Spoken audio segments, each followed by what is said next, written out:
जय हिंद दोस्तों। Welcome my channel fast online update. आज इस वीडियो में बात करेंगे दोस्तों, बिहार पुलिस भर्ती परीक्षा जो 2023 में होने वाली है, वो 27 हल प्रश्न है और 10 प्रैक्टिस सेट खान सर का है दोस्तों। उसमें से आज मैं 10 प्रैक्टिस सेट में से सेट नंबर 5 कराऊंगा।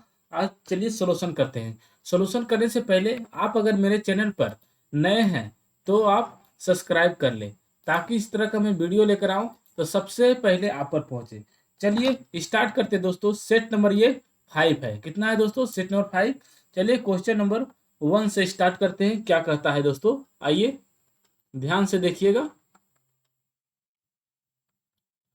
कहता है दोस्तों कि मोहनजोदड़ो का शाब्दिक अर्थ है, तो क्या है? तो मृतकों का टीला, ऑप्शन सी। इसका व्याख्या है दोस्तों, कहता है मोहनजोदड़ो का शाब्दिक अर्थ है मृतकों का टीला।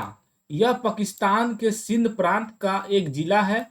इसकी खोज राखेल दास बनर्जी ने 1922 ईस्वी में की थी। यह दुनिया का सबसे पुराना नियोजित और उत्कृष्ट शहर माना जाता है। यह सिंधु घाटी सभ्यता का सबसे परिपक्व शहर है। यह नगर सिंधु नदी के किनारे स्थित है। आइए क्वेश्चन नंबर 2। क्या कहता है दोस्तों कि श्वेतांबर और दिगंबर किस धर्म के हैं? तो ये है जैन मत का, ऑप्शन डी। कहता है श्वेतांबर और दिगंबर संबंध जैन धर्म से रखते हैं। प्रथम जैन संगीति के अवसर पर ही जैन धर्म का विभाजन दिगंबर और श्वेतांबर में विभाजन हो गया। जैन धर्म का वास्तविक संस्थापक महावीर स्वामी को माना जाता है। दिगंबर संघ के साधु नगण्य रहते हैं और श्वेतांबर संघ के साधु श्वेत वस्त्र धारण करते हैं। आइए क्वेश्चन नंबर 3 क्या कहता है दोस्तों? 3 कहता है दोस्तों कि बारडोली सत्याग्रह के प्रमुख नेता कौन थे? तो ये सरदार पटेल थे, ऑप्शन सी। आइए इसका व्याख्या पढ़ते दोस्तों। कहता है बारडोली सत्याग्रह सन 1928 में सरदार वल्लभ भाई पटेल के नेतृत्व में किया गया था। आंदोलन की सफलता पर महिलाओं ने वल्लभ भाई पटेल को सरदार कहा था और बाद में महात्मा गांधी ने उन्हें सरदार की उपाधि दे दी थी। आइए क्वेश्चन नंबर 4 कहता है दोस्तों, खान अब्दुल गफ्फार खान को और किस नाम से जाना जाता है? तो सीमांत गांधी, ऑप्शन सी। कहता है दोस्तों व्याख्या में कि खान अब्दुल गफ्फार खान सीमांत गांधी के नाम से जाने जाते थे। वह बलूचिस्तान और सीमांत प्रांत में गांधीवादी आंदोलन का नेतृत्व करते थे। पंजाब के श्री लाला लाजपत राय, बंगाल के श्री बिपिन चंद्र पाल, ऑप्शन। आइए क्वेश्चन नंबर 6 कहता है निम्नलिखित में से किस गवर्नर जनरल को भारतीय प्रेस का मुक्तिदाता कहा जाता है? तो ये सर चार्ल्स मेटकॉफ को, ऑप्शन बी। कहता है दोस्तों व्याख्या में कि सर चार्ल्स मेटकॉफ 20 मार्च 1835 से 4 मार्च 1836 के बीच भारत गवर्नर जनरल थे। उन्होंने प्रेस को पूर्ण स्वतंत्रता दी थी, इसलिए उन्हें भारतीय प्रेस का मुक्तिदाता भी कहा जाता है। आइए क्वेश्चन नंबर 6 कहता दोस्तों ब्रिटिश हाउस ऑफ कॉमन में सर्वप्रथम किस भारतीय ने आर्थिक निष्कासन सिद्धांत की भर्त्सना की थी? तो ये है दोस्तों दाता भाई नौरोजी, ऑप्शन ए। आइए व्याख्या में दोस्तों क्या कहता है कि ब्रिटिश हाउस ऑफ कॉमन से सर्वप्रथम दादा भाई नौरोजी ने आर्थिक निष्कासन सिद्धांत की भर्त्सना की थी। आर्थिक निष्कासन सिद्धांत, जिसका अर्थ है भारत में ब्रिटिश शासन के दौरान भारत उत्पादन का वह हिस्सा जो जनता को उपयोग के लिए नहीं दिया जाता था तथा कुछ राजनीतिक कारणों से जिसका प्रभाव इंग्लैंड की ओर रहा, इसके बदले में भारत को कुछ नहीं प्राप्त होता था, उसे आर्थिक निष्कासन सिद्धांत कहते हैं। आइए क्वेश्चन नंबर 7 कहता है दोस्तों कि प्रसिद्ध गंगा, सॉरी दोस्तों थोड़ा सा क्यों हो गया, हाँ। कहता है दोस्तों क्वेश्चन नंबर 7, प्रसिद्ध गाना सारे जहां से अच्छा रचा गया है किसके द्वारा? तो ये मोहम्मद इकबाल के द्वारा, ऑप्शन बी। कहता है दोस्तों सारे जहां से अच्छा प्रसिद्ध गाने के रचयिता मोहम्मद इकबाल है। यह अभिवाजित भारत के प्रसिद्ध कवि थे। उर्दू और फारसी में भी उनकी शायरी को आधुनिक काल की सर्वश्रेष्ठ शायरी माना जाता था। उनकी रचनाओं असरार ए खुदी असरार ए खुदी, रामुज ए बेखुदी और बंग ए द्वारा, जिसमें देशभक्त पूर्ण तराना ए हिंद सारे जहां से अच्छा शामिल है। इन्हें इकबाल ए लाहौर कहा जाता है। आइए क्वेश्चन नंबर 8 कहता है चीन ने भारत के एलपीसी सुधारों के समान अपने संरचनात्मक सुधार कब से शुरू किए? तो ये दोस्तों 1991, ऑप्शन सी। कहता है दोस्तों व्याख्या में कि चीन ने भारत के एलपीजी उदारीकरण, निजीकरण व वैश्वीकरण सुधारों के समान अपने संरचनात्मक सुधार 1976 में शुरू किए थे। चीन में माओ से तुंग के बाद वहां आर्थिक क्रांति लाने का श्रेय डांग श्याओपिंग को दिया जाता है। श्याओपिंग ने 1978 में जिस आर्थिक क्रांति की शुरुआत की थी उसे 2018 में 40 साल हो गए। डांग श्याओपिंग इसे चीन की दूसरी क्रांति कहते हैं। आइए क्वेश्चन नंबर 9 कहता है दोस्तों 1856 ईस्वी में क्रीमियन युद्ध किनके बीच लड़ा गया था? तो ये दोस्तों रूस और तुर्की के बीच, ऑप्शन ए। आइए इसका व्याख्या दोस्तों कहता है क्रीमिया का युद्ध 1854 से 1856 काल सागर के आसपास रूस और तुर्की के मध्य हुआ, जिसमें फ्रांस और ब्रिटेन ने रूस के तुर्की का साथ दिया। क्रीमिया की लड़ाई को इतिहास की सर्वाधिक मूर्खतापूर्ण तथा अनिवार्य युद्ध में से एक माना जाता है। आइए क्वेश्चन नंबर 10 कहता है भारत की संविधान सभा की संघ शक्ति समिति के अध्यक्ष कौन थे? तो जवाहरलाल नेहरू, ऑप्शन डी। कहता है व्याख्या में दोस्तों भारत में संविधान सभा बनाने की सिफारिश सर्वप्रथम कैबिनेट मिशन ने दी थी। इसके तहत एक संविधान सभा का गठन हुआ जिसमें जवाहरलाल नेहरू संघ शक्ति समिति एवं संघीय संविधान समिति के अध्यक्ष थे। सरदार वल्लभ भाई पटेल प्रांतीय संविधान समिति के अध्यक्ष थे। आइए क्वेश्चन नंबर 11 कहता है दोस्तों भारतीय संविधान की प्रस्तावना में समाजवादी शब्द जोड़ा गया तो कैवें संविधान संशोधन? तो 42वें संविधान संशोधन के द्वारा, ऑप्शन बी। कहता है 42वें संविधान संशोधन किनको लघु संविधान के रूप में जाना जाता है? वर्ष 1976 में 42वें संविधान संशोधन अधिनियम के माध्यम से संविधान की प्रस्तावना में संशोधन किया गया और इनमें 3 नए शब्द समाजवादी, धर्मनिरपेक्ष और अखंडता जोड़े गए। भारतीय संविधान की प्रस्तावना के अनुसार भारत एक समाजवादी, धर्मनिरपेक्ष, लोकतांत्रिक और गणतांत्रिक राष्ट्र है। आइए क्वेश्चन नंबर 12 कहता है 12 दोस्तों संसदात्मक शासन प्रणाली का प्रावधान भारतीय संविधान में किस देश से लिया गया? तो ये ले गया ब्रिटेन से दोस्तों, ऑप्शन सी। कहता है व्याख्या में दोस्तों आइए पढ़ते हैं। कहता है संसदात्मक शासन प्रणाली का प्रावधान भारतीय संविधान में ब्रिटिश से लिया गया। इसके अतिरिक्त ब्रिटेन के संविधान से एकल नागरिकता एवं विधि निर्माण प्रक्रिया विधि का शासन, मंत्रिमंडल प्रणाली, प्रामाधिकार लेख, संसदीय विशेषाधिकार और द्विसदन नामक संबंधी प्रावधान दिए गए। आइए क्वेश्चन नंबर 13 कहता है दोस्तों 1946 में भारतीय संविधान सभा की अंतरिम सभापति कौन थे? तो सचिदानंद सिन्हा थे, ऑप्शन ए। आइए दोस्तों इसका व्याख्या पढ़ते हैं। क्या कहता है कि सचिदानंद सिन्हा ने दिसंबर 1946 को संविधान सभा के पहले अंतरिम अध्यक्ष के रूप में शपथ ली थी। संविधान सभा के अस्थायी अध्यक्ष डॉक्टर राजेंद्र प्रसाद थे। आइए क्वेश्चन नंबर 14 कहता है दोस्तों मौलिक अधिकारों के प्रवर्तन के लिए याचिका मतलब रिट जारी की जा सकती है किसके द्वारा? तो सर्वोच्च न्यायालय और उच्च न्यायालय द्वारा, ऑप्शन डी। कहता है मौलिक अधिकारों के प्रवर्तन के लिए याचिका सर्वोच्च न्यायालय और उच्च न्यायालय द्वारा जारी की जा सकती है। सर्वोच्च न्यायालय के पास यह अधिकार संविधान के अनुच्छेद 32 के अंतर्गत है, जबकि उच्च न्यायालय के पास यह अधिकार संविधान के अनुच्छेद 226 है।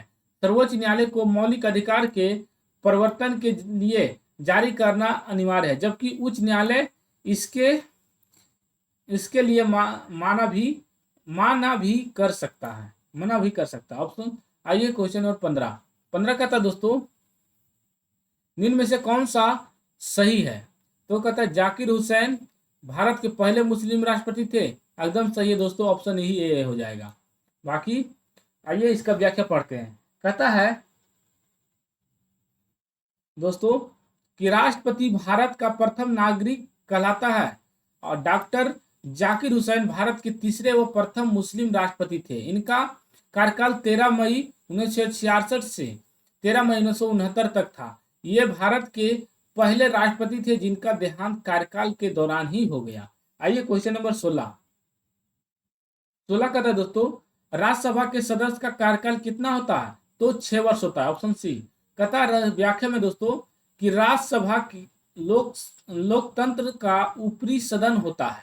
राज्यसभा के सदस्यों का कार्यकाल 6 वर्ष होता है, जिसमें 1/3 सदस्य हर 2 साल में सेवानिवृत्त होते हैं।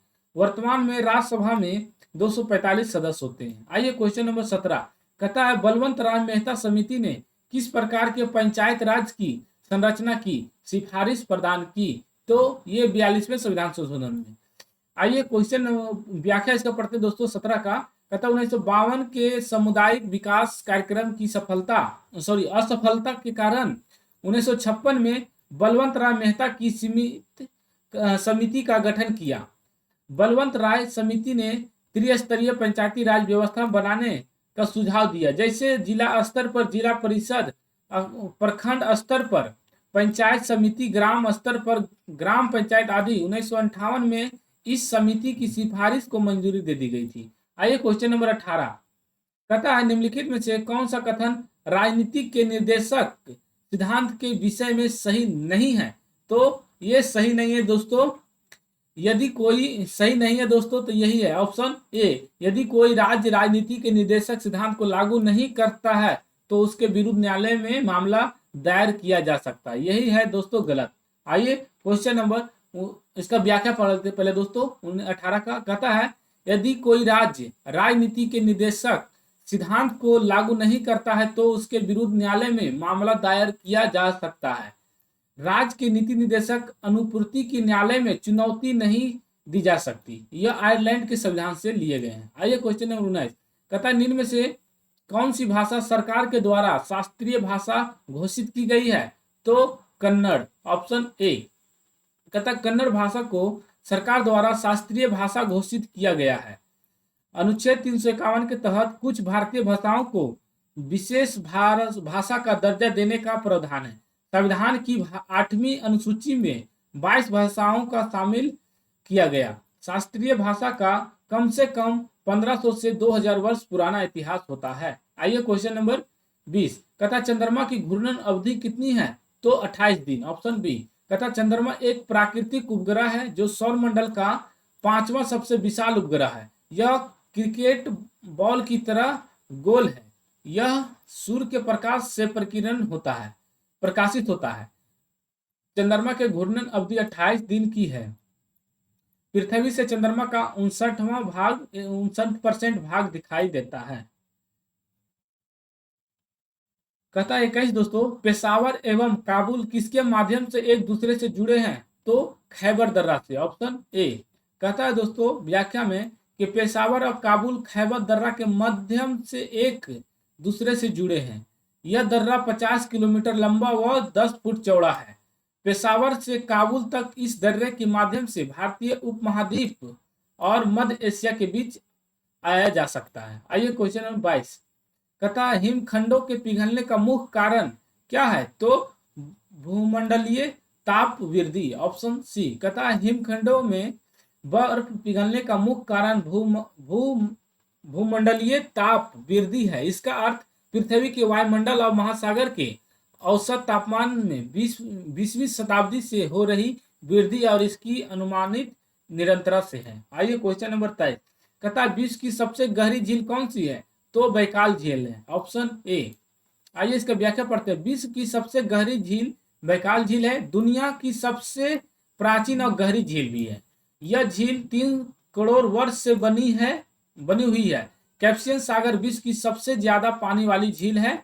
बैकाल झील दूसरे नंबर पर आती है क्योंकि कैस्पियन का पानी खारा है, इसलिए बैकाल दुनिया की सबसे बड़ी मीठे पानी का झील है। आइए क्वेश्चन नंबर 24। कहता दक्षिण अमेरिका की सबसे लंबी नदी कौन है? तो अमेजन, ऑप्शन बी। कहता दक्षिण अमेरिका की सबसे लंबी नदी अमेजन नदी है। पानी के घनत्व के हिसाब से यह दुनिया की सबसे बड़ी नदी है और लंबाई के अनुसार विश्व की दूसरे नंबर पर है। इस नदी का चौड़ाई 190 किलोमीटर है। आइए 25 कहता है इग्लू क्या है? इग्लू एक प्रकार का दोस्तों गुंबद के आकार का एक घर या झोपड़ी जो कठोर बर्फ की झिल्ली से बनाया जाता है, जिसमें एस्किमो रहते हैं, यही है दोस्तों इग्लू। आइए क्वेश्चन नंबर, इसका व्याख्या पढ़ते हैं दोस्तों। इग्लू गुंबद के आकार का एक घर है या झोपड़ी है। यह बर्फीले इलाकों में पाई जाती है। यह काफी कठोर होती है। किसी भी सामग्री से बने मकान या घर के लिए इग्लू शब्द इस्तेमाल किया जाता है। आइए क्वेश्चन नंबर 26। कहता है दोस्तों 26 कि कर्क रेखा किस राज्य से होकर नहीं गुजरती है? तो ओडिशा से नहीं गुजरती, लेकिन त्रिपुरा, छत्तीसगढ़, राजस्थान से गुजरती है। कर्क रेखा उड़ीसा से होकर नहीं गुजरती है। उड़ीसा भारत के दक्षिण पूर्व से स्थित है। यह भारत तक 8 राज्यों से होकर गुजरती है, जिसमें झारखंड, गुजरात, राजस्थान, मध्य प्रदेश, पश्चिम बंगाल, छत्तीसगढ़, त्रिपुरा और मिजोरम है। आइए दोस्तों 27 कहता है भारतीय मानक समय प्रधान मेरिडियन पर आधारित कहां से गुजरती है? तो इस इलाहाबाद से, ऑप्शन सी। कहता इलाहाबाद प्रधान मध्याह्न रेखा ग्रीनविच के आधार पर भारतीय मानक समय का निर्धारण किया जाता है, जो इलाहाबाद के मिर्जापुर से गुजरती है। यह देशांतर 82 डिग्री 30 मिनट भारत के मानक देशांतर रेखा है। आइए क्वेश्चन नंबर 28। कहता है दोस्तों 28 निम्नलिखित सांख्यिकी और कार्यान्वयन मंत्रालय द्वारा 2016-17 के लिए दिए गए बागवानी आंकड़ों के अनुसार सबसे बड़ा फल उत्पादक भारतीय राज्य कौन सा है? तो आंध्र प्रदेश, ऑप्शन ए। कहता सांख्यिकी और कार्यान्वयन मंत्रालय द्वारा 2016-17 के लिए दिए गए बागवानी आंकड़ों के अनुसार सबसे बड़ा फल उत्पादक आंध्र प्रदेश राज्य है। आइए क्वेश्चन नंबर 29। कहता निम्न में से कौन सा कथन हरित क्रांति के बारे में सही नहीं है दोस्तों? तो ये नहीं सही है। यह केवल चावल के उत्पादन से सफल है, ये गलत है दोस्तों, बाकी सब सही है। कहता है हरित क्रांति के बारे में यह केवल चावल के उत्पादन से में सफल है, यह कथन असत्य है। भारत में हरित क्रांति का जनक एम एस स्वामीनाथन को माना जाता है। हरित क्रांति का अभिप्राय कृषि क्षेत्र में अधिक उपज देने वाले किस्मों और फसल उत्पादन में वृद्धि करना है। हरित क्रांति से कृषि क्षेत्र में महत्वपूर्ण प्रगति हुई। देश में कृषि उत्पादन बढ़ा और खदानों में आत्मनिर्भर हुआ। आइए क्वेश्चन नंबर 30 कहता है 2001-2011 के दशक में भारत निम्नलिखित राज्यों में से किस में सर्वाधिक जनसंख्या वृद्धि दर है? तो यह है मेघालय, ऑप्शन सी। कहता 2001-2011 के दशक में भारत के मेघालय राज्य में सर्वाधिक जनसंख्या वृद्धि दर है और सबसे कम अरुणाचल प्रदेश राज्य की है। प्रत्येक दशक के बाद भारत में जनगणना की जाती है। आइए क्वेश्चन नंबर 31 कहता है दोस्तों निम्न में से किस कारण राष्ट्रीय आय के चक्राकर प्रवाह का आकार घटता है? तो आयात, ऑप्शन डी। कहता राष्ट्रीय आय के चक्राकर प्रवाह का आकार आयात के कारण घटता है। आयात में हम बाहरी देशों से अपने देश में वस्तु मंगवाते हैं, जिससे राष्ट्रीय आय घटती है और निर्यात में देश बाहरी देशों के वस्तु भेजता है, जिससे आय बढ़ जाती है। आइए क्वेश्चन नंबर 32 कहता है दोस्तों कि कौटिल्य के अर्थशास्त्र के अनुसार निम्नलिखित में से कौन राज्य के करों की वसूली के लिए जिम्मेदार था? तो नागरिक, ऑप्शन डी। कहता है कौटिल्य द्वारा रचित अर्थशास्त्र के अनुसार राज्य के करों की वसूली के लिए नागरिक जिम्मेदार था।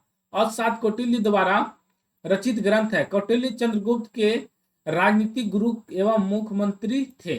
इनके चाणक्य और विष्णुगुप्त के नाम से भी जाना जाता है। मौर्य साम्राज्य की स्थापना में इनका विशेष योगदान था। इन्होंने चंद्रगुप्त मौर्य को राजनीति का ज्ञान दिया था। आइए क्वेश्चन नंबर 33 कहता है गालिब थे कौन? तो कवि थे। ऑप्शन ए कहता है मिर्जा गालिब उर्दू और फारसी भाषा के कवि थे। मिर्जा गालिब मुगल काल के आखिरी शासक बहादुर शाह जफर के दरबारी कवि रहे थे। आइए क्वेश्चन नंबर 34 कहता है कि भारत का जीवमंडल रिजर्व नंदा देवी यूनेस्को मतलब किस राज्य में स्थित है? तो उत्तराखंड। ऑप्शन ए कहता भारत का जीवमंडल रिजर्व नंदा देवी उत्तराखंड में स्थित है, जो 1988 में यूनेस्को द्वारा विश्व विरासत स्थल घोषित किया गया था। आइए क्वेश्चन नंबर 35 कहता है दोस्तों कि अंतर्राष्ट्रीय मजदूर दिवस मनाया जाता है कब? तो यह मनाया जाता है दोस्तों 1 मई को। ऑप्शन बी कहता है यह तारीख 1889 में हुई पेरिस की अंतर्राष्ट्रीय मजदूर कांग्रेस में तय की गई थी कि इस दिन अमेरिका की मजदूर यूनानों ने काम का समय 8 घंटे से ज्यादा न रखे जाने के लिए हड़ताल की गई थी। आइए क्वेश्चन नंबर 36 कहता है कौन सा कथन घराना उस नृत्य शैली के आध्यात्मिक पहलुओं पर अधिक ध्यान देता है? तो लखनऊ। Option C. ऑप्शन कौन है दोस्तों? तो सी है, ऑप्शन सी है। आइए इसका व्याख्या पढ़ते हैं। कहता है शास्त्रीय नृत्य में से सबसे पुराना कथक नृत्य है। इसके उत्पत्ति उत्तर भारत में हुई। कथक नृत्य उत्तर प्रदेश का शास्त्रीय नृत्य है। इसके लखनऊ घराना, जयपुर घराना, बनारस घराना, रायगढ़ घराने हैं। लखनऊ घराने का जन्म अवध के नवाब वजीद अली शाह के दरबार में हुआ था। यह घराना नृत्य शैली के आध्यात्मिक पहलुओं पर आधारित ध्यान देता है। इस घराने के मुख्य प्रतिनिधि पंडित बिरजू महाराज माने जाते हैं। आइए क्वेश्चन नंबर 33 कहता है उस वैज्ञानिक का नाम बताएं जिसने प्रथम बार टीके की खोज की? तो यह है एडवर्ड जेनर। Option C. सबसे पहले एडवर्ड जेनर ने चेचक की टीके की खोज की थी, जो 17 मई 1949 में एडवर्ड का नाम जन्म इंग्लैंड में हुआ था। अलेक्जेंडर फ्लेमिंग के द्वारा पेनिसिलिन की खोज की गई। लुईस पास्चर ने पाश्चुरीकरण की तकनीक के बारे में बताया। कोच ने यह सिद्ध कर दिया कि कई रोग सूक्ष्मजीवों के कारण होते हैं। आइए क्वेश्चन नंबर 38 कहता है दोस्तों कोशिका भित्ति कोशिका में अनुपस्थित होती है तो जंतु के। ऑप्शन बी कहता है जीवाणु एवं वनस्पति कोशिकाओं में कोशिकाओं झिल्ली के बाहर निर्जीव तथा मोटी दीवारें पाई जाती है। इसके कोशिका भित्ति कहते हैं। एक कोशिकीय बौद्ध वनस्पति की जनन कोशिका एवं प्राणी कोशिका में कोशिका भित्ति नहीं होती है। कोशिका भित्ति का निर्माण सेलुलोज, पेक्टोज तथा अन्य निर्जीव पदार्थ द्वारा होता है। कहता है कोशिका भित्ति का मुख्य कार्य कोशिका को आकृति प्रदान करता है तथा प्रोटोप्लाज्मा की रक्षा करना। आइए क्वेश्चन नंबर 39 कहता है उपस्थित एक संयोजी उत्तक है तो क्या है? तो कोमल संयोजी उत्तक है। ऑप्शन सी कहता उपस्थित मानव शरीर एवं अन्य प्राणियों में पाए जाने वाले लचीला संयोजक उत्तक है। यह हमारी मज्जा में स्थापित कॉन्ड्रोसाइट्स कोशिका से बने होते हैं। कान की हड्डी, नाक की हड्डी, अस्थियों के जोड़ आदि उपस्थित के बने हैं। कहता उपस्थित की संरचना के अनुसार कोलेजन या एलास्टिन के बने होते हैं। ये 3 प्रकार के होते हैं, हाइलिन, उपास्थिन और एलास्टिक, और फाइब्रो उपस्थित है। उपास्थित शरीर के ऊतकों को मजबूत बनाने का काम करते हैं। यह शरीर के जोड़ों को लचीला बनाते हैं। इसकी मौजूदगी की वजह से हमारे शरीर के कई अंग सुचारू रूप से काम करते हैं। आइए क्वेश्चन नंबर 40 कहता है मनुष्य में पित्त का उत्पादन किस अंग में होता है? तो जिगर में। ऑप्शन सी, जिसे लीवर भी कहते हैं। मानव शरीर में पित्त का उत्पादक लीवर में होता है। लीवर मानव शरीर की सबसे बड़ी ग्रंथि है। यह एक पीले, भूरे या हरे रंग का द्रव होता है जो वसा पाचन में सहायता करता है। पित्ताशय केवल पित्त रस को अपने अंदर संभाल कर रखता है। मानव शरीर का अमाशय प्रोटीन के पाचन के लिए एंजाइम बनाता है, जैसे कि पेप्सिन तथा हाइड्रोक्लोरिक एसिड। आइए क्वेश्चन नंबर 41। कहता है रुधिर परिसंचरण तंत्र की खोज किसने की थी? तो विलियम हार्वे ने। Option C. कहता है रुधिर परिसंचरण की खोज सबसे पहले विलियम हार्वे ने की थी। हार्वे दिल के कार्य और शरीर के चारों ओर रक्त के संचालन का सही वर्णन करने वाले पहले व्यक्ति बने। आइए क्वेश्चन नंबर 42। कहता है गले के उत्तर उदर तलिए गले के उदर तलिए मध्य रेखा पर चपटी हड्डी का नाम बताइए। तो ये है ब्रस्ट बोन। Option D. कहता उरोस्थित या ब्रस्ट बोन छाती के मध्य भाग में स्थित एक लंबी हड्डी है। यह उपस्थित माध्यम के पसलियों से जुड़ता है और पसली पंजरे के समान बनाता है। इस प्रकार दिल फेफड़े को चोट से बचाता है। आइए क्वेश्चन नंबर 43।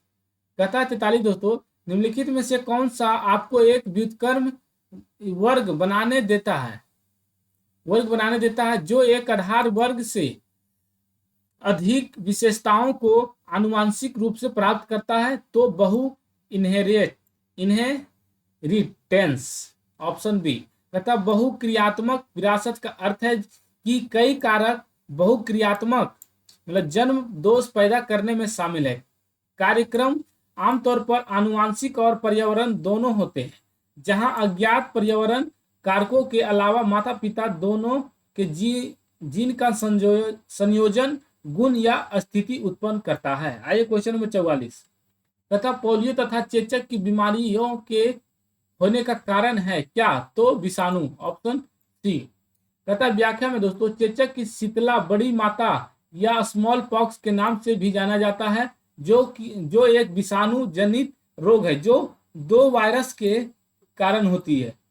पोलियो एक विषाणु जनित भीषण संक्रामक रोग है जो एक व्यक्ति से दूसरे व्यक्ति से संक्रमित खाने के माध्यम से फैलता है।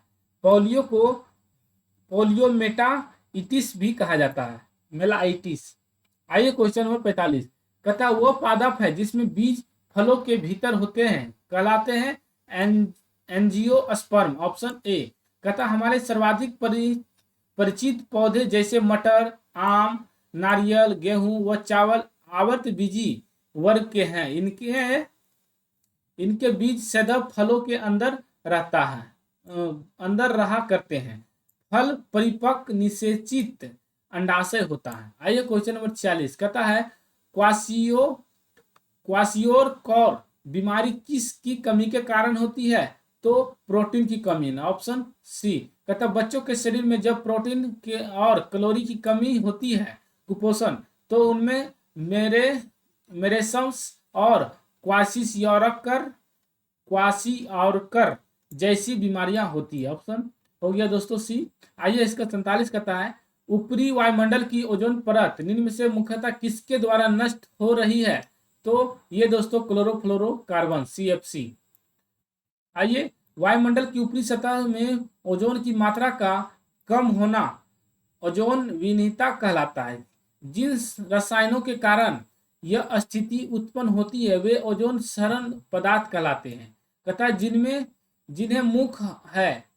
जिनमें मुख्य है chlorofluorocarbon, halogen carbon, tetrachloride, methyl और मिथाइल ब्रोमाइड आदि। आइए क्वेश्चन नंबर 48।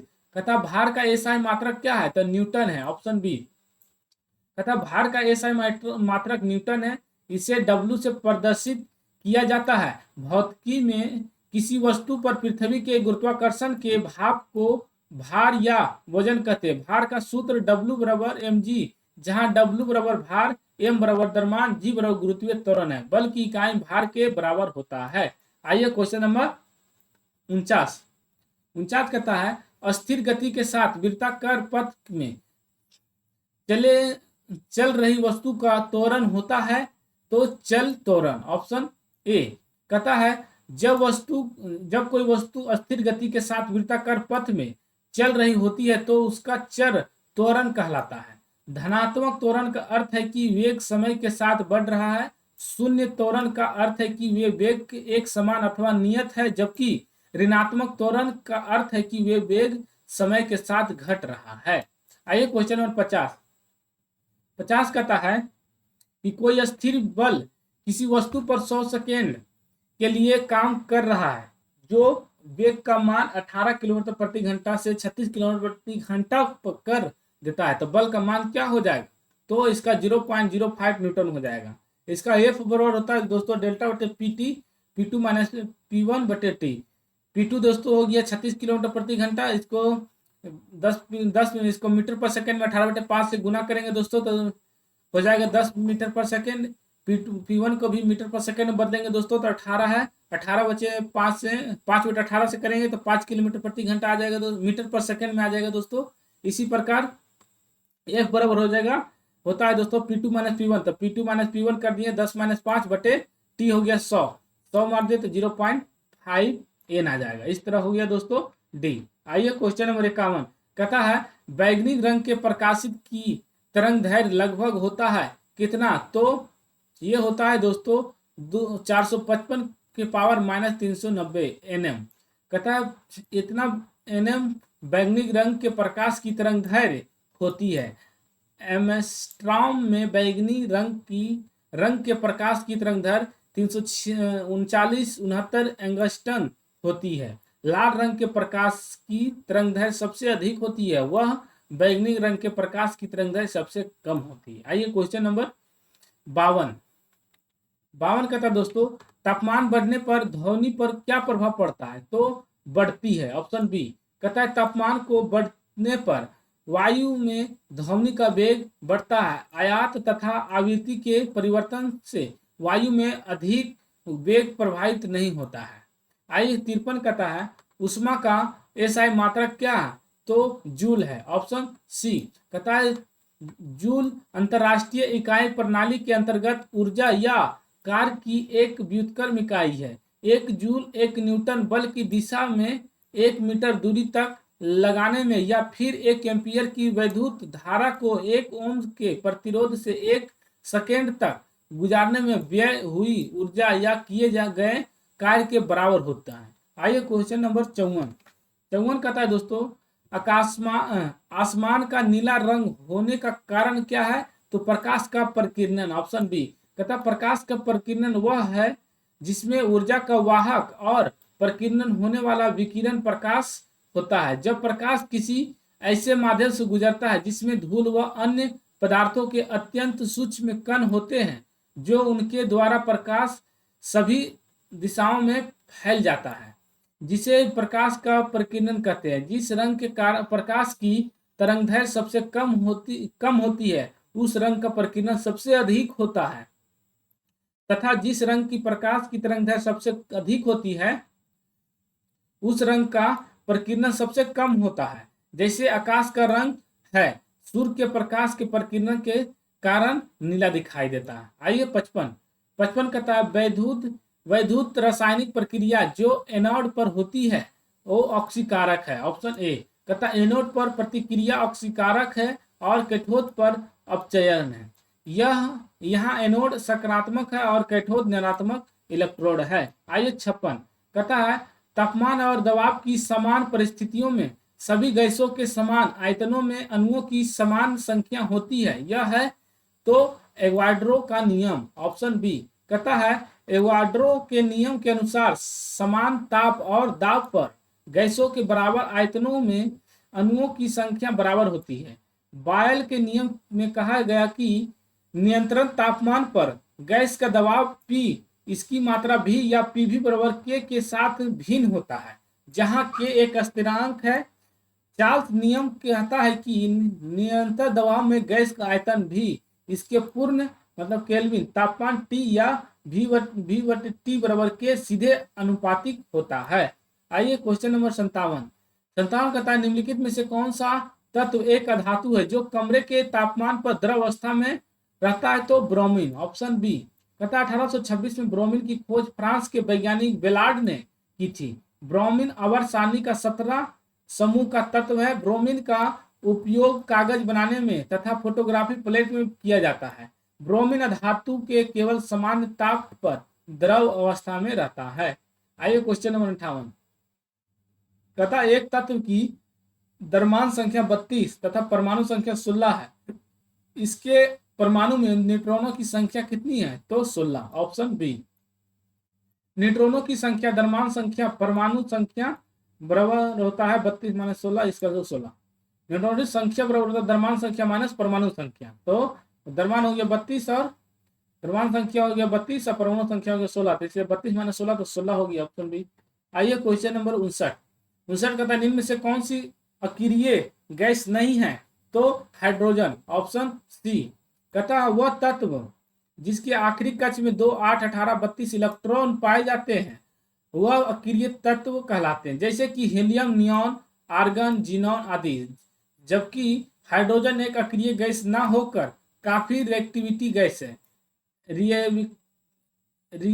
रिएक्टिव गैस है, जो कि आवर्त सारणी में सबसे पहले यानी कि परमाणु संख्या 1 पर रखी गई है तथा इसके आखिरी कक्ष में एक ही इलेक्ट्रॉन पाया जाता है, जिस वजह से यह अस्थायी होती है। आए 60 कहता है बिना बुझा चूना का रासायनिक नाम है क्या? तो कैल्शियम ऑक्साइड। Option D. कहता है कैल्शियम ऑक्साइड CaO, जिसे आमतौर पर क्विक लाइम के रूप में जाना जाता है, एक व्यापक रूप में इस्तेमाल किया जाने वाला एक रासायनिक यौगिक है। यह एक सफेद कास्टिक क्षारीय कमरे के तापमान पर क्रिस्टलीय ठोस है। सोडियम क्लोराइड साधारण नमक है। कैल्शियम कार्बोनेट चूना पत्थर है। आइए 61 कहता है 61 दोस्तों Xe2O2F2 की आकृति होगी कैसी? तो त्रिकोणीय द्विपिरामिडीय। Option A. कहता आणविक ज्यामिति के मूल रूप से ट्राइगोनल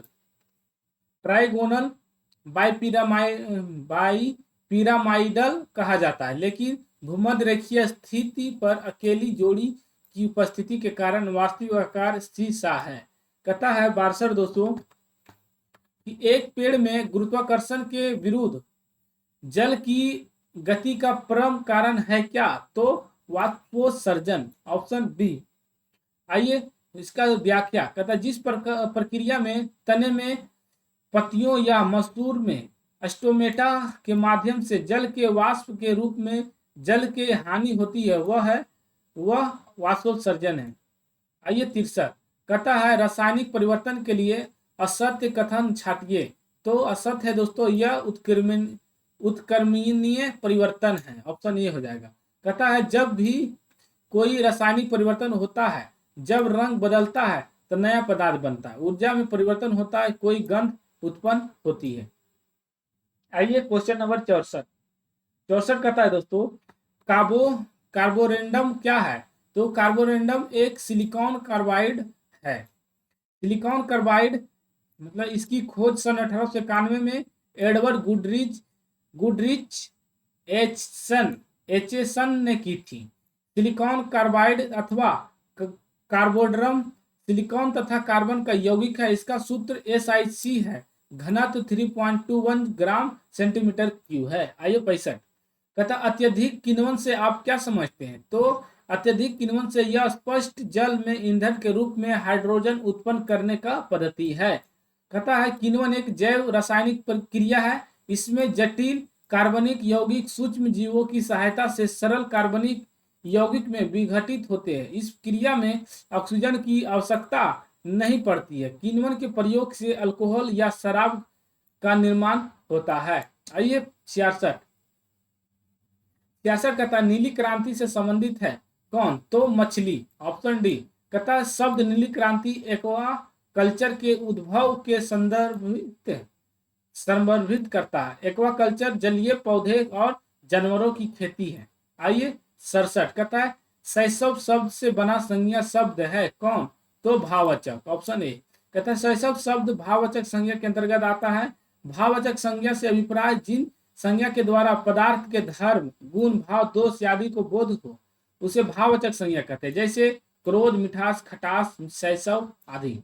68 निम्न वाक्य विशेषण की किस अवस्था से यह करेला कड़वा है? निम्न वाक्य विशेषण की किस अवस्था से है? यह करेला कड़वा है तो हो जाएगा मूलावस्था, ऑप्शन बी। कहता यह करेला कड़वा है विशेषण की मूल अवस्था में है, क्योंकि इस वाक्य में करेले की विशेषता बताई गई है। कड़वा इसकी विशेषता है, किसी की साथ तुलना नहीं की गई है। आइए दोस्तों 69 कहता है शांति से बैठकर अपना कार्य कीजिए। रेखांकित शब्द किस क्रिया के विशेषण का प्रकार है? तो शांति हो जाएगा दोस्तों रीतिवाचक, ऑप्शन सी। कहता शांति से बैठकर अपना काम कीजिए, कार्य कीजिए में रीतिवाचक क्रिया विशेषण का प्रयोग किया गया है। रीतिवाचक क्रिया विशेष शब्द वे होते हैं जो किसी भी क्रिया के तरीके का बोध कराए, जैसे शांति से बैठकर अपना कार्य कीजिए। वाक्य में बैठकर अपना कार्य कीजिए यह क्रिया है और शांति से क्रिया की विशेषता है। रीतिवाचक में क्रिया से पहले कैसे लगाकर प्रश्न करें, यदि उत्तर मिल जाता है तो वह रीतिवाचक क्रिया विशेषण है, जैसे कैसे बैठकर कार्य कीजिए, कैसे बैठकर कार्य कीजिए तो शांति से उत्तर आया, ये हो जाएगा रीतिवाचक। ये तो रीतिवाचक क्रिया विशेषण। आइए 70 कहता निम्नलिखित प्रश्न में 4 विकल्पों में से दिए गए शब्द के सही समास वाला विकल्प पहचानिए। तो चक्रधर तो हो जाएगा इसका दोस्तों चक्र धारण किया है जिसने, चक्रधारण किया है जिसने, चक्रधर जिसे विष्णु जी। इस उदाहरण में हम देख सकते हैं कि पूर्व पद चक्र एवं उत्तर पद धर से कोई भी पद प्रधान नहीं है और यह दोनों पद मिलने के बाद चक्रधर जो कि विष्णु ने धारण किया हुआ है इसकी ओर संकेत कर रहे हैं, अतः यह उदाहरण बहुब्रीहि समाज के अंतर्गत आएगा। आइए क्वेश्चन नंबर 71 का निम्नलिखित प्रश्न में 4 विकल्प में उस विकल्प का चयन करें जो कि एक शब्द का सही समास समान अर्थ वाला शब्द है, जैसे शरीर तो हो जाएगा कलेवर, ऑप्शन ए। शरीर शब्द का समान अर्थ वाला क्लेवर है। आइए 72 कहता इष्ट का विलोमार्थक शब्द क्या है? तो हो जाएगा अनिष्ट, ऑप्शन बी। कहता इष्ट का विलोम हो जाएगा अनिष्ट। 73 कहता अपना उल्लू सीधा करना मुहावरे का सही अर्थ क्या हो जाएगा? तो हो जाएगा दोस्तों अपना काम निकालना, अपना, ऑप्शन सी। आइए कहता अपना उल्लू सीधा करना मुहावरे का अर्थ है अपना काम निकालना। वाक्य प्रयोग, जैसे वाक्य प्रयोग आजकल के नेता अपना उल्लू सीधा करने के लिए ही लोगों को भड़काते हैं। आइए 74 कहता आंखों देखा गदर रचना की विद्या क्या है? तो संस्मरण, ऑप्शन बी। आंखों देखा गदर करना की रचना विद्या संस्मरण है। आंखों देखा गदर रचना अमृतलाल नागर द्वारा लिखी गई है। अमृतलाल नागर हिंदी के सुप्रसिद्ध साहित्यकार थे। इनका जन्म 17 अगस्त 1916 को हुआ था। शतरंज के मोहरे, बुंद और समुंदर सुहाग के नुपुर इनकी प्रमुख रचनाएं हैं। आइए 75 निम्नलिखित में से कौन सा संत ईश्वर के निर्गुण एवं सगुण रूपों में आस्था रखते थे? तो रामानंद, ऑप्शन ए। आइए रामानंद ईश्वर के निर्गुण और सगुण दोनों रूप में आस्था रखते थे। रामानंद संस्कृति के पंडित थे और संस्कृत में ही उन्होंने अनेक ग्रंथों की रचना भी की थी। रूढ़िवादी और प्रगतिवादी विचारधारा के थे। आइए 76 कहता है हिंदी भाषा किस लिपि में लिखी जाती है? तो उपरोक्त में से कोई नहीं है दोस्तों, गुरुमुखी, ब्राह्मी ये सब नहीं है दोस्तों, ये हो जाएगा देवनागरी। क्या हो जाएगा दोस्तों? देवनागरी। दोस्तों आइए दोस्तों आगे बढ़ते हैं। कहता है हिंदी भाषा देवनागरी लिपि लिखी जाती है। यह भारत में सर्वाधिक प्रचलित लिपि है। देवनागरी लिपि की मुख्य विशेषता है यह लिपि बाएं से दाएं की ओर लिखी जाती है। आइए इंग्लिश में दोस्तों कहता है fill in the blanks with suitable article. This is खाली स्थान car I bought yesterday तो हो जाएगा the. This is the car I bought yesterday, option D हो जाएगा। यहाँ पर एक स्पेशल कार की बात हो रही है यानी कि जो कर्ता के द्वारा खरीदी गई इसके बारे में बता रही हो और स्पेशल चीज के लिए तो हम द का प्रयोग करते हैं। ये रूल है दोस्तों। आइए 78 कहता इट्स लेट, इट्स टाइम खाली स्थान हो तो क्या हो जाएगा, वी शुड गो। तो साधारण सलाह के लिए हम शुड का प्रयोग करते हैं। इसमें साधारण सलाह की दी गई है कि लेट हो रहा है तो यह समय घर जाने का है तो शुड का प्रयोग होगा। आइए 79 कहता है select the correct expression and fill in the blanks. The plane trip was खाली स्थान when the suit was dismiss. तो हो जाएगा दोस्तों put out, option B. Put out मतलब ले समथिंग आउट होता है। पट इन मतलब होता है इंटरप्यूट। पट अप विथ मतलब कुछ बर्दाश्त करो। पट और मतलब प्लेस ए गारमेंट पीस और। आइए क्वेश्चन नंबर 80 कहता है दोस्तों कि EMANCIPAT इंस्पेक्टेंस का साइनम वर्ड क्या हो जाएगा, तो लिबरेट, ऑप्शन सी। मतलब हेल्प, हेल्प मतलब सहायता, SHELTRA शेल्टरिंग मतलब आश्रय, और लिबरेट मतलब मुक्ति, और टाइम ऑफ मतलब बांधना। आइए दोस्तों 81 कहता है choose the word opposite the meaning to the word unstable. Unstable का अपोजिट हो जाएगा दोस्तों स्टेडी, STADY। चेंजिंग मतलब बदलना, और कांस्टेंट मतलब लगातार, कांस्टेंट मतलब लगातार, और स्टेटमेंट मतलब ठहरा हुआ, और स्टेडी मतलब स्थिर। आइए क्वेश्चन नंबर 82 कहता है दोस्तों 82 कहता स्टोरी टोल्ड टू इलिस्ट्रेट ए मोर और स्पिरिचुअल ट्रूथ। तो हो जाएगा प्रेबल, ऑप्शन बी प्रेबल। आइए 83 कहता है दोस्तों indefinite the grammatically wrong sentence and mark the option as answer. तो ग्रामेटिकल रॉन्ग है दोस्तों each man and each woman have a boat, option B. Each man and each woman have boat बराबर incorrect हो जाए, ये incorrect है दोस्तों। आइए सही होगा every man and very woman has one boat, correct होगा ये। आइए 84 कहता है दोस्तों fill in the blanks with correct word। he is viewed खाली स्थान his on flood। Bihar police 2016 में आया है क्वेश्चन दोस्तों। तो इसका हो जाएगा to, he is blind to his own flood. Blind के बाद हमेशा टू का प्रयोग होता है। इस प्रकार ऑप्शन ए उत्तर के लिए सही है। आइए 85 का find the correctly split word. तो हो जाएगा क्या, ऑप्शन बी। आइए 86 कहता choose the word which means most nearly the same as the underline word.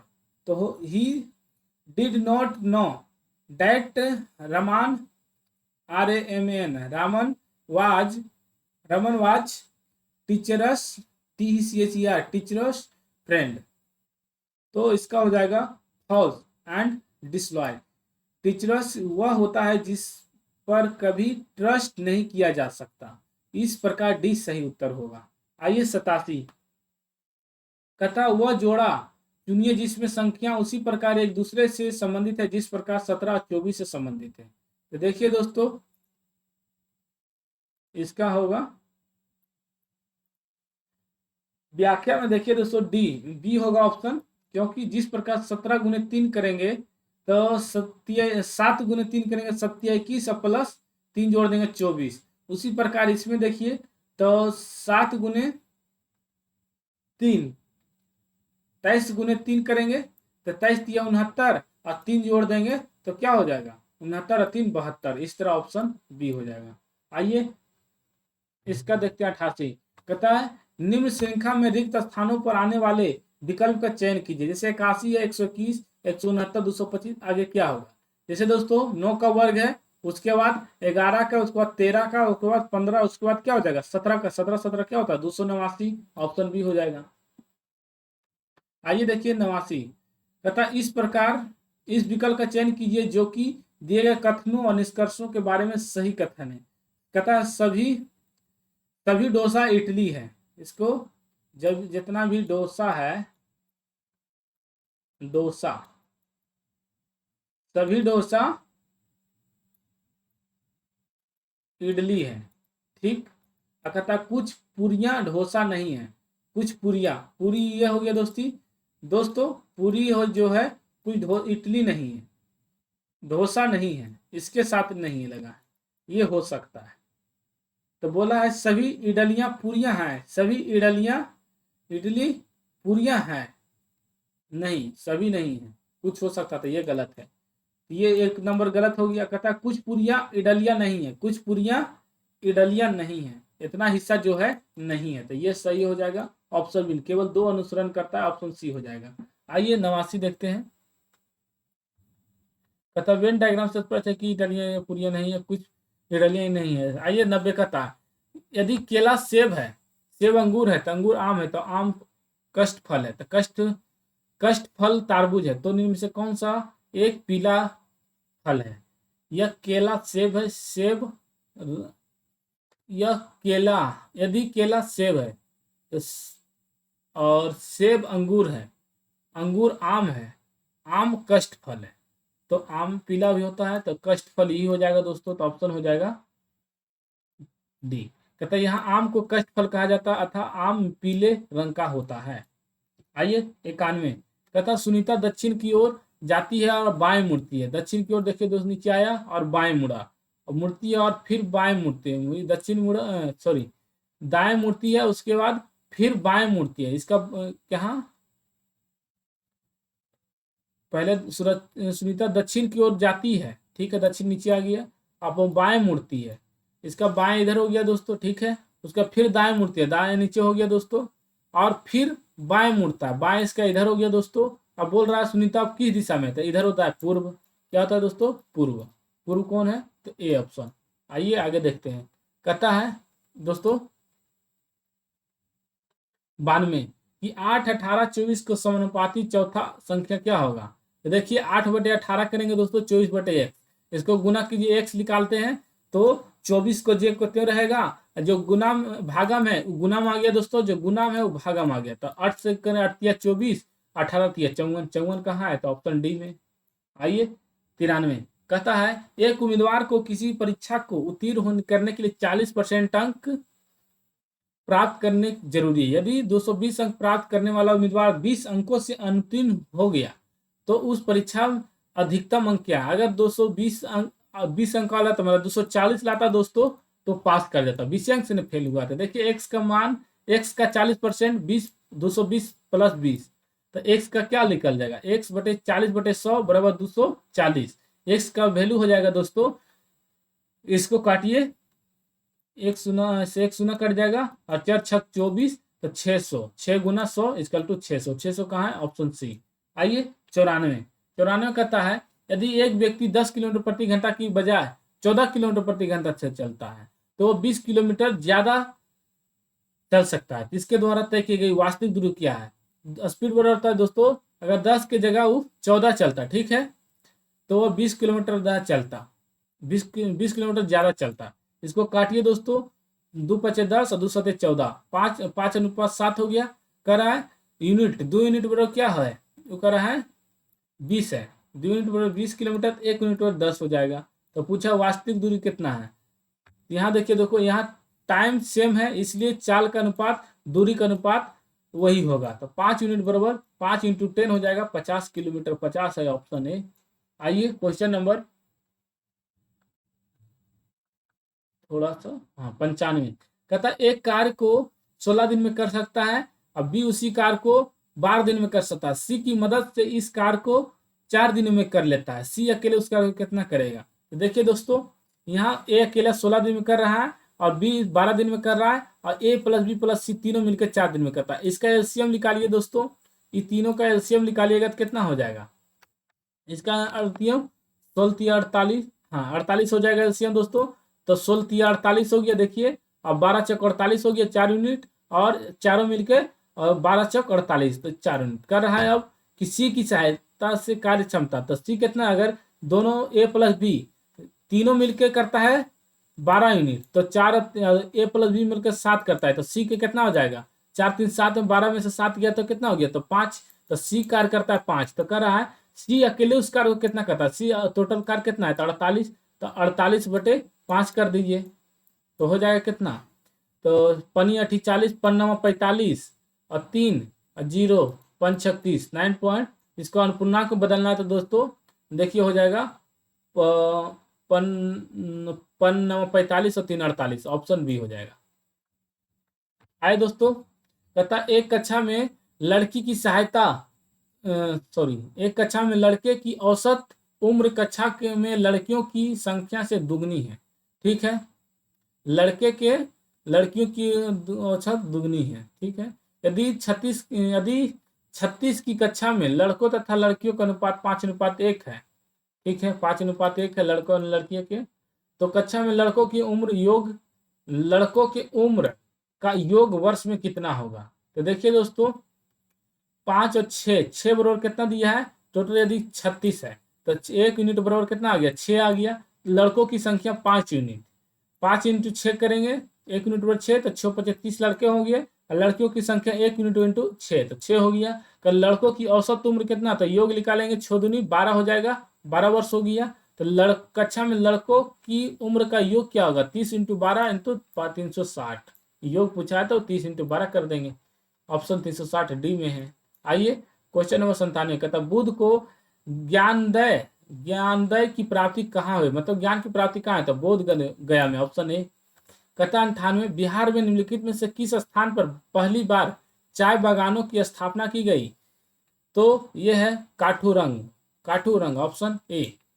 आइए दोस्तों क्वेश्चन नंबर 99 कहता निम्नलिखित में से कौन मध्य प्रदेश का पहला सौर शहर बनेगा, तो दोस्तों ये है सांची, ऑप्शन डी। कहता यूनेस्को विश्व विरासत स्थल सांची जल्द ही मध्य प्रदेश का पहला और सौर शहर बनेगा। सांची की सौर शहर के रूप में विकसित करने का काम पूरा हो गया। सांची कर्क रेखा पर स्थित है, इसलिए यह सूर्य की ऊर्जा को सोखने के लिए एक आदर्श स्थान है। सांची में हर घर को सौर ऊर्जा से बिजली पहुंचाई जाएगी। कहता सांची में 5 मेगावाट 3 मेगावाट क्षमता के 2-4 सौर स्टेशन स्थापित किए गए हैं। कहता सांची में सौर परियोजनाओं के कार्यान्वयन के लिए एमपी ऊर्जा विकास निगम नोडल एजेंसी है। कहता है सौर शहर के निर्माण की अधिकांश लागत को राज्य के कॉर्पोरेट सामाजिक उत्तरदायित्व निधि ने कवर किया है। सांची शहर के लिए लगभग 3 मिलियन यूनिट ऊर्जा प्रति वर्ष की आवश्यकता होती है, जबकि 5.6 मिलियन यूनिट वार्षिक उत्पादन की व्यवस्था की जा रही है। आइए क्वेश्चन नंबर लास्ट है दोस्तों 100 कहता है पेसोडोनिफिस कलिंग नामक ईल की एक नई प्रजाति किस राज्य में खोजी गई, तो ओडिशा में, ऑप्शन डी। कहता है जुलाकिलिक सर्वे ऑफ इंडिया के वैज्ञानिकों ने ओडिशा के गंजाम जिले में फलूर नहर से इली की एक नई प्रजाति की खोज की है।